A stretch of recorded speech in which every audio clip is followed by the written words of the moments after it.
Ça fait des années, moi, que je parlais voilà, d'écosystème minier, de patrimoine organique. Et finalement, l'image de la treille, elle est apparue comme ça, comme un symbole assez parlant pour rendre compte d'une réalité du bassin minier, d'un territoire qui s'est constitué pour et par l'industrie minière sur un paysage préexistant qui était essentiellement rural et très peu anthropisé.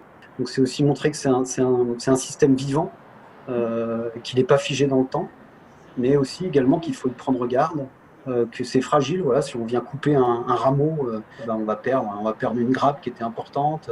Si on regarde cette armature d'un peu plus près, on voit se dessiner une armature territoriale spécifique qui est porteuse aussi potentiellement de projets d'aménagement, pour autant qu'on veuille à la fois valoriser les éléments, mais surtout prendre garde à les reconnecter les uns avec les autres, quoi.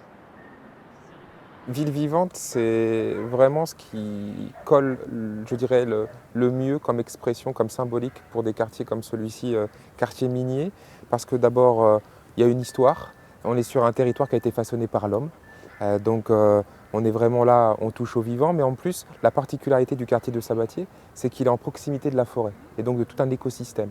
Et c'est cet assemblage qu'il faut qu'on arrive à redynamiser, à recréer entre l'habitat, le territoire façonné par l'usage de l'homme, et en même temps cette formidable biodiversité qui l'entoure, qui l'encadre, pour faire en sorte que les choses se parlent, vont ensemble, se développent ensemble dans le respect mutuel des uns et des autres, et ne pas se tourner le dos. Notre boulot, c'est le service public, c'est la population, hein. C'est travailler au service des populations. Et aujourd'hui, on est quand même face à des replis sur soi très forts, hein, dans ces quartiers miniers. Donc voilà, c'est ce travail-là aussi qu'on doit mener. Vous avez derrière moi une écoferme, l'écoferme du Pinson. Nous étions sur une friche. Nous sommes allés à la reconquête de cette friche.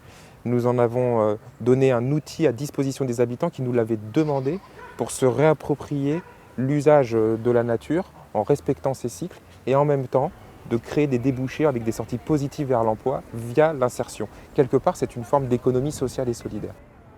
On est des terres industrielles, on a ça dans notre ADN, mais tout l'enjeu est de savoir est-ce qu'on veut revivre le passé ou au contraire être résilient, s'appuyer et tenir compte de ce qui s'est passé avant nous pour ne pas reconduire les mêmes erreurs et au contraire s'offrir des perspectives nouvelles.